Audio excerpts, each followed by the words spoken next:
Welcome to another edition of Talk City Greensboro, produced by GTN, featuring interviews and events happening around town. It's an easy way to stay in the know while you're on the go. Subscribe to Talk City on iTunes, Pandora, Google Play, or SoundCloud so you can keep up with what's going on in Greensboro City government and beyond. I'm your host, Rodney Dawson, and with me today, the OG of journalism and the one who makes Talk City talk, Rosemary Plybon. OG? Original. Original. Okay. I was like, wait, what's the O stand for? Let's be careful here. I'll take it. Thanks. Yeah.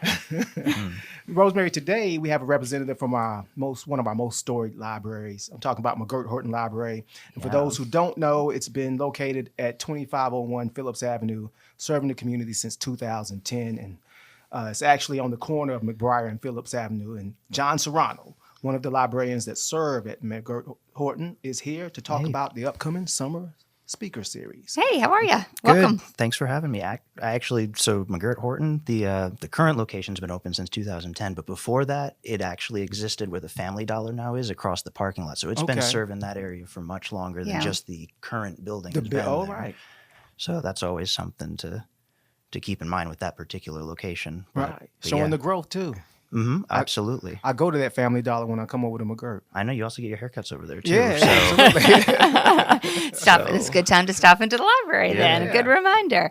All right. Well, so how did you come to McGirt-Horton? So I've been with the library for about 3 years now. Spent the first half year as a programs assistant, and then I had the opportunity to apply for a full-time position, and I was very grateful to be given that opportunity because it gave me a chance to start working with people like Rodney, meeting other folks in that community, and really like digging in with meeting the people where they're at with programs that they need, helping develop collections, and then working with a lot of the other wonderful staff we have in that department.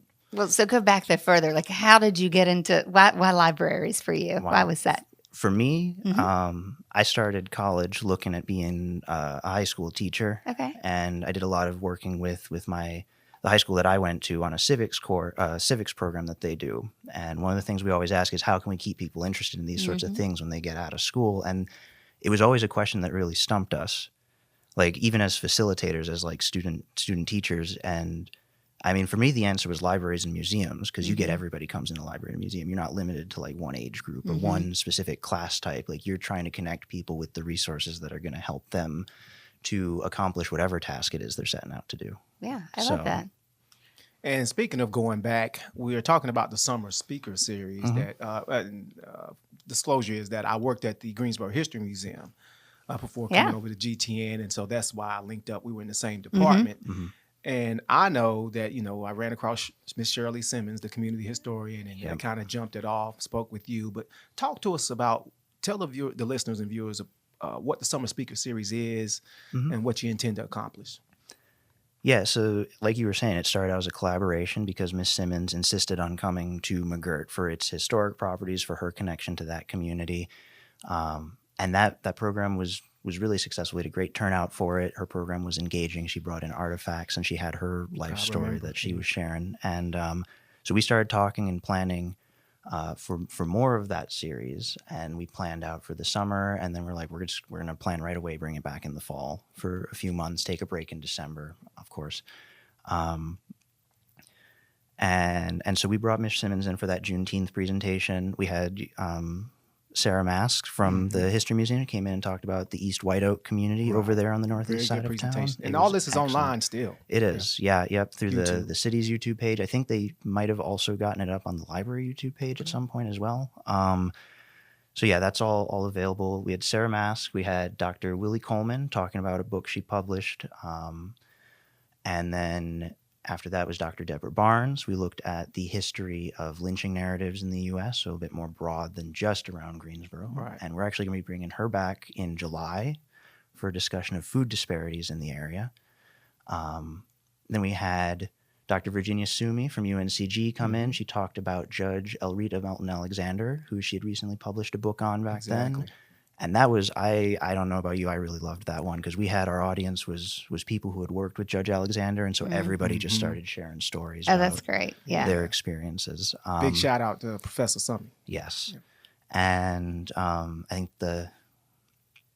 was it after that we had Stephen Bell and Erica Reynolds talk about, that was. Yeah, we talked about indigenous food and health practices. And then you came in. You talked about your research on Dr. George Simpkins. That's right. I forgot about that. Yeah, you are our final one for that year.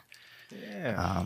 So how do you get the topics, and what are you really hoping to accomplish with the speakers who come? So the big thing I think that both of us wanted to accomplish when we set out was to connect people more with that shared history everybody has, because it really bridges those connections. I think Dr. Sumi's presentation really embodied that one. And then just the support the community gave to all of our speakers by coming in and engaging with the topics like in the first place, enough that we chose to continue it for the better half of a year and are bringing it back now. Starting with Danielle Prichett in a conversation about genealogical resources in North Carolina. I think that's going to be a hot one. It's one that even from the clinic that I went to yesterday. Yeah. People are really engaged, really interested in learning more about their family. Definitely. And Danielle and I last summer actually hosted an academic style conference down at Central Branch, and it was an all-day event, and there were about 100 people there the whole day. We had representatives from the state archives, we had a military historian, the Quaker and Moravian archives were both represented from this sort of Piedmont region. There was a representative from Family Search, which is the database affiliated with the Church of Latter-day Saints. We had an oral historian to talk about like how you can collect those family histories from older or perhaps more knowledgeable relatives who are still around. So, I mean, that was a great time too. But yeah, it's definitely something people are very interested in still. And that's coming up when? That's the Wednesday, one that's coming up right? soon. Next Wednesday, June 12th, 3 to about 4:30. Danielle is going to be presenting with us virtually, but we're going to be talking about the North Carolina Bastardy Bonds and having a discussion about how society looks at unwed mothers and how we record those births when we maybe don't know who the father is. So it's going to be a really great topic because it's a set of documents that doesn't often get coverage. I know it's something Danielle is very excited to talk about with us as well. Really interesting. And, and some people haven't even thought about it probably, like what happens in those cases. Yep. And that's something that like our programs we're trying to cover is like thinking a little bit more creatively about these things when maybe we're stumped or we don't know where to go. Yeah. Because you can access these things at the library, but that usability question is something that we then try to cover with our subject matter experts, whether it's Danielle, or Dr. Barnes or Ms. Simmons or any of the other partners that we have, around the city and around the state. And you said she's going to be joining you virtually. Does that mean it will be recorded? So for folks who couldn't get there at that time of day, they can watch it later? Yeah, I think, Rodney's got big plans for that recording, It sounds like. So. Very good. I had no doubt. Yeah, we'll have it available on YouTube once it's packaged. Once we package up each one and release it. And like you said, the ones from a couple years ago are still they're still online. Yeah, they got some good, especially that Dr. Coleman one. I keep going back to that. I'm like, that one just seems to keep growing somehow. Like the book's out. Dr. Sumi's book on Judge Alexander also circulates like pretty well. I come back and take a look at it every once in a while just to see. Yeah, I push everyone to check that book out. It's a really good read. It's she very spent a lot well of time written. researching it. Yeah. And the good thing is there a cost? No cost. The library, we try to keep everything as free as we possibly can. And a lot of times, most of the times even, we're able to accomplish that task. Sometimes there's limited space for registration, but that doesn't apply here, But I would suggest for those, or would you suggest, try to arrive a little early? Yeah, maybe arrive a little bit early. Yeah. And so what other things are coming up and how do we kind of keep up with what's going on at the McGirt-Horton Library? Oh, man. I hope you guys have some time. Because we got a lot going on at McGirt, but it's also we're coming, this weekend kicks off summer reading. Oh, yeah. Right? So Central Library is going to have stuff going on downtown for that. The kids are all about to get out of school.